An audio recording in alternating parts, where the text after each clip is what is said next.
दोस्तों, यह बात तो आप सभी जानते हो। आपने इस बात को कई बार सुना भी होगा कि अकेले रहो, मस्त रहो, पर इस लाइन का मतलब क्या है? आपको उत्तर समझ में आया? क्या आप इसके बारे में जानते हैं? महात्मा गौतम बुद्ध भी यही कहते थे कि अकेले रहो, ध्यान करो, अपने साथ समय बिताओ और देखो कि जीवन में कितनी खुशियां हैं। बुद्ध कहते हैं कि हमें हमेशा होशपूर्वक जीवन जीना चाहिए। अपने जीवन के प्रति जागृत रहो, अपने ज्ञान को संभालो, विवेक से काम लो। लेकिन जब इन सब बातों को अपने जीवन में उतारने की कोशिश करते हैं तो हम सब के मन में, मस्तिष्क में एक ही ख्याल आता है, क्या हम होश में नहीं है?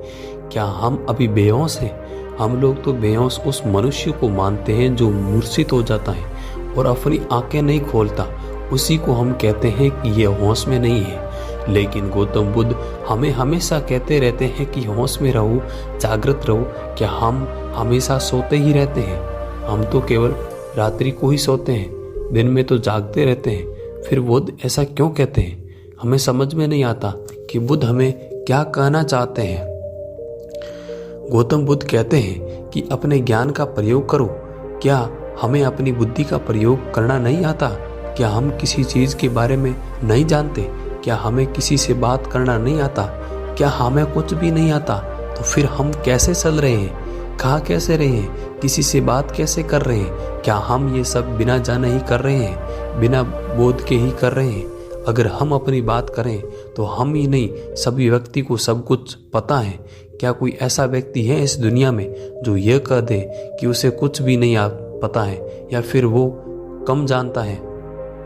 सब मनुष्य एक दूसरे से ज्यादा ही जानते हैं। फिर गौतम बुद्ध हमें क्या बताना चाहते हैं? आखिर वो क्या देख रहे हैं? गौतम बुद्ध तो अंतर्यामी हैं, उन्हें सब पता है, वो सच्चाई को देख सकते हैं। वो जो देख रहे हैं उन्हें सब साफ साफ नजर आ रहा है। वो हम सबको देख सकते हैं। वो देख सकते हैं कोई भी मनुष्य ना तो होश में है और ना ही जागृत है, और ना ही कोई मनुष्य अपने आप को जानता है।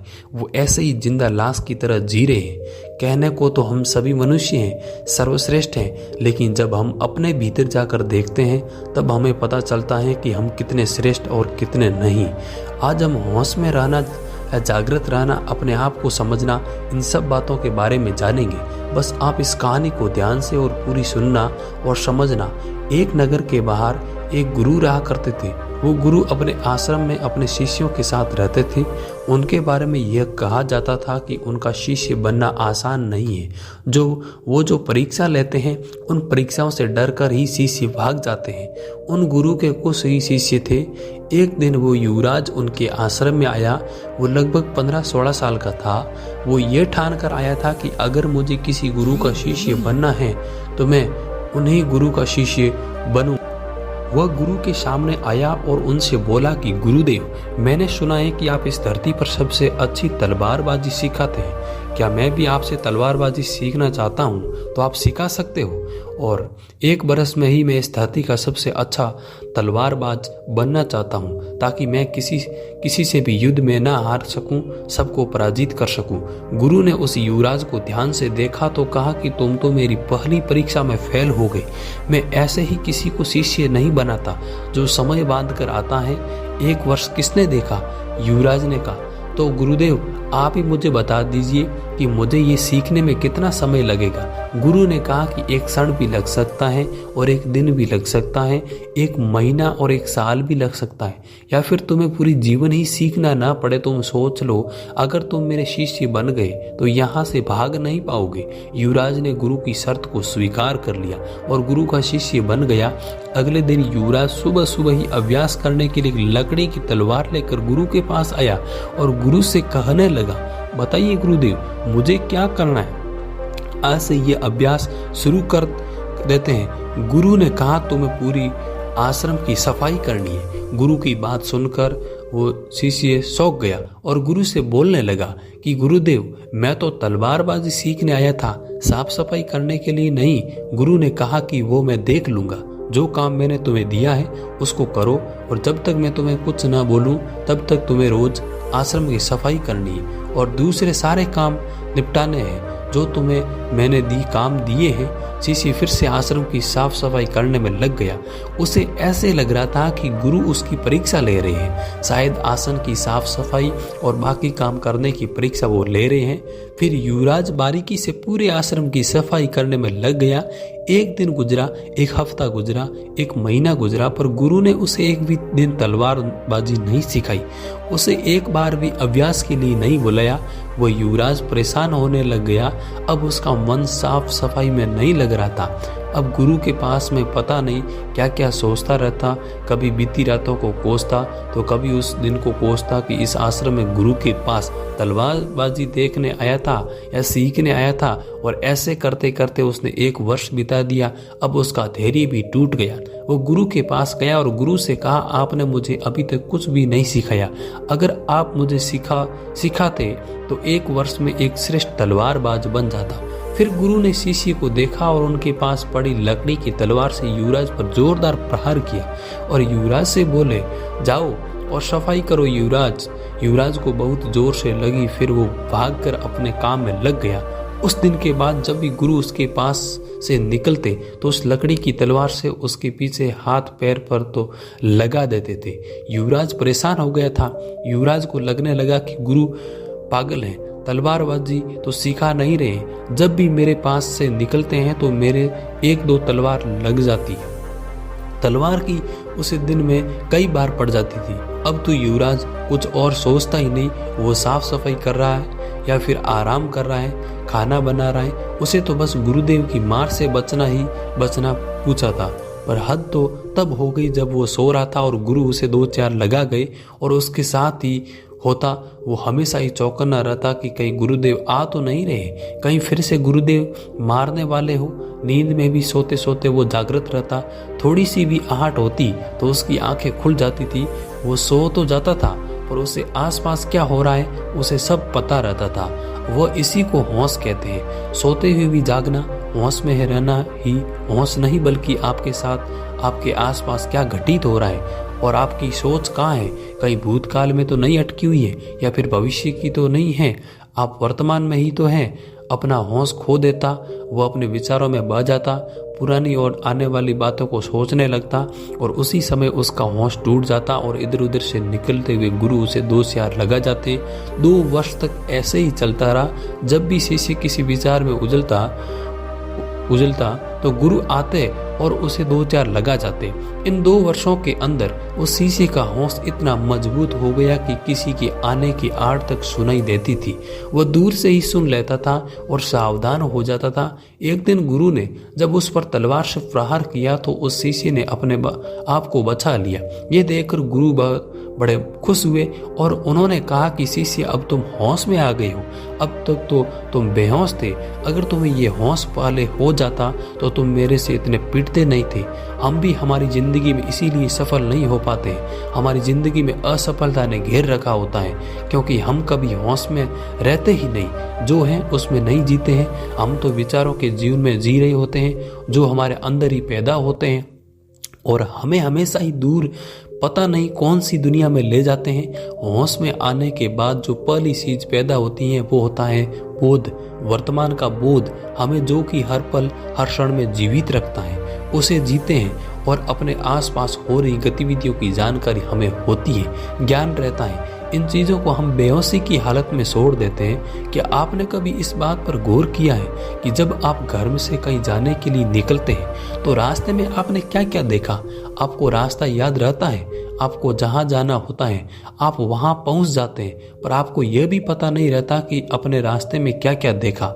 आपको रास्ता भी याद नहीं रहता। हम रात प्रति जागृत नहीं रह पाते, बस चलते जाते हैं और मंजिल पर पहुँच जाते हैं। इसी को बेहोशी कहते हैं। उस रास्ते पर बहुत सुंदर बगीचा बना हुआ होता है, तालाब होता है जिसमें सुंदर सुंदर कमल के पौधे होते हैं। पर जब आपसे कोई पूछता है, जब कहता है कि उस रास्ते पर तो बहुत सुंदर बगीचा था, तालाब था, तो आप कहते हैं कि कहाँ, मैंने तो देखा ही नहीं। क्योंकि आप उसे तब देख पाते हैं जब आप होश में रहते हैं, रास्ते के प्रति जागृत रहते हैं। तभी तो आपको सब कुछ चीजें नजर आती हैं, पर तुम तो बेहोशी चलते गए, अपने विचारों की उलझनों में तुम्हें उलझा कर रखा था। इसी प्रकार आपका जीवन है, ये कैसे निकल जाता है आपको पता ही नहीं चलता। अब वो शिष्य इतना होश में था कि गुरुदेव अब उस शिष्य पर एक प्रहार भी नहीं कर पा रहे थे। वो शिष्य जहाँ भी होता वहीं रहता, विचारों के साथ उसका कोई भी संबंध नहीं था। वो चौकन्ना था, वो हर पल में चौकन्ना था, क्योंकि अब उसे कोई भरोसा नहीं था कि गुरुदेव कब किधर से मुझ पर हमला कर दे। रात को जब वो सोया हुआ था तभी गुरु उसके कमरे में आए और गुरु ने उस शिष्य पर तलवार से हमला कर दिया और शिष्य तुरंत बिस्तर से नीचे हो गया। उसने अपने आप को तलवार से बचा लिया। ये देखकर गुरु बहुत खुश हुए और जाकर अपनी कुटी में सो गए। शिष्य ने सोचा कि गुरुदेव मुझे ही होश बोध और जागृति जगाने में लगे हुए, क्या वो स्वयं जागृत हैं? क्या उनमें भी होश है? शिष्य ने अपनी तलवार उठाई और गुरु पर प्रहार करने के लिए गुरु की कुटी के भीतर चला गया। उसने देखा कि गुरुदेव गहरी नींद में सोए हुए हैं। वो चुपचाप आवाज किए बिना ही गुरु की तरफ पहुंचा और उसने अपनी लकड़ी की तलवार को ऊपर उठाया और गुरु के ऊपर प्रहार करने वाला ही था कि तभी गुरु ने सोते हुए कहा, पागल, जहाँ तेरी शिक्षा पूरी हुई वहाँ तू ऐसी हरकतें कर रहा है। शिष्य ने कहा, पर गुरुदेव आपने तो मुझे तलवारबाजी सिखाई नहीं। गुरु ने कहा कि अब तुम्हें तलवारबाजी में कोई नहीं हरा सकता है। हमारा जीवन भी बेहोशी से भरा हुआ है। जो व्यक्ति उसमें होश में आ जाता है वो व्यक्ति जीना सीख जाता है। उसे आसपास की सभी चीजों के बारे में जानकारी रहती है। जिस व्यक्ति को हर चीज का बोध रहता है वो व्यक्ति ज्यादा जीवन जीता है। वो स्थिति और उपस्थिति को समझता है। वो कभी भी किसी के साथ गलत व्यवहार नहीं करता। वो कभी भी गलत निर्णय नहीं लेता। वो गलत कार्य नहीं करता, क्योंकि वो तो सब जैसे गलत निर्णय, गलत कार्य बेहोशी की हालत में ही होता है। होश वाला कभी ये नहीं करता कि जिस दिन आपने अपनी बेहोशी को जान लिया हो तो आप उसके बारे में अपने आप ही जान लोगे। हमारे पूरे दिन में 24 घंटे होते हैं, पर आप समय से इन 24 घंटों में से 24 के 24 घंटों को जागृत कौन रहता है? क्या कोई है जो जागृत रहता है? 24 घंटे तो क्या 2 घंटे भी कोई जागृत नहीं रह सकता। सब बेहोशी में दिन निकाल लेते हैं। जो थोड़े बहुत जागृत रहते हैं वो भी 1 घंटा ही जागृत रहते हैं। वो भी पूरा दिन बेहोशी में निकाल देते हैं। ख्याली पुलाव बनाते रहते हैं और भविष्य और भूतकाल में सोचते रहते हैं। जबकि हमें अपने वर्तमान पर ध्यान देना चाहिए। उसके बारे में सोचना चाहिए कि हमारे वर्तमान में क्या चल रहा है। जो भी व्यक्ति अपने आज के प्रति जागृत है वो व्यक्ति हमेशा सुखी रहता है।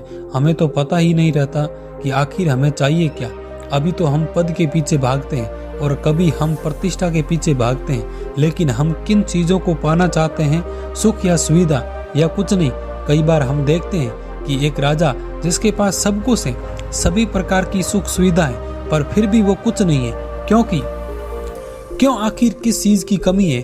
उसे खुश क्यों नहीं है? वही दूसरी तरफ एक फकीर है जिसके पास कुछ भी नहीं है, ना धन है, ना दौलत है, ना किसी प्रकार का महल है, पर फिर भी वो बहुत खुश रहता है। आखिर ऐसा क्या है? यदि पद प्रतिष्ठा पाने से खुशी मिलती तो राजा बहुत खुशी होता, पर खुश क्यों नहीं है? क्योंकि जो ये हमारा मन है ना, वो कभी भी किसी एक चीज पर रुकता भी नहीं है। उसके पास जो है वो छोड़कर सभी तरफ भागता रहता है। जो पास में है ही नहीं तो उसमें खुशी कैसे मिलेगी? और जो हमारे पास में है उसे मन में देखना ही नहीं चाहता। ऐसे ही मन भागते दौड़ते रहने से हमारा मन बीमार रहता है। अगर हमारे मन में आवश्यकता से अधिक वजन होगा तो वो बीमार हो जाएगा। तो हमें खुशी कैसे मिलेगी? हमारे मन में कितने फालतू की विचार चलते रहते हैं जिनका कोई अंत नहीं होता है। इसीलिए तुम्हें अपने सभी कार्यों को समय पर ही पूरा करना चाहिए। बीमार हो कल तो कभी आता ही नहीं। हमें जो व्यक्ति कल के भरोसे रहता है, सोचता है कि कल कर देंगे, वो अपने जीवन में कभी भी सफल नहीं हो सकता। खुशी से खुशी मिल सकती है जो हमारे पास है। बातों को अपने कार्य करते समय पूरा ध्यान रखना। बस हमें उसे समझना होता है। बनने से कोई नहीं रोक पाएगा। खूब मेहनत करना, वर्तमान में बातों का ध्यान रखना। हमें भूतकाल और भविष्य काल कैसे बहुत भिक्षु की बात सुनकर लक्ष्मण करना है, क्या करना पड़ेगा, उसके बारे में कभी नहीं सोचना है। यदि इनके चक्कर में पड़ गए तो हमेशा आप चक्कर काटते ही रहोगे। आपको कभी भी खुशी प्राप्त नहीं होगी। इसलिए जितना आपके पास है हमेशा खुशी में खुश रहना सीखिए, अकेले रहो वहां से और चला खुश जाता है रहो। और फिर चलिए लक्ष्मण दोस्तों, खूब आपने मेहनत इस करता कहानी है से क्या और सीखा, बौद्ध भिक्षु की ये दो बताई गई लाइनें हर बात कमेंट का बॉक्स ध्यान भी के रखता माध्यम से है लिखकर और फिर मुझे जरूर कुछ बताइए, सालों के बाद ताकि लक्ष्मण मुझे एक भी सफल लगे कि इंसान मेरे बन द्वारा जाता है। बताई गई कहानी से यही हमारे आपके जीवन में होता में है कुछ और परिवर्तन यदि आ आपको सकता जीवन है। में सफल चलिए होना है दोस्तों, तो मिलते हैं in next Mahatma video Buddha में, की तब तक 7 बने बातों रहिए। को ध्यान जय रखना भारत, और जय हिंद। जिंदगी में आप सफल होने से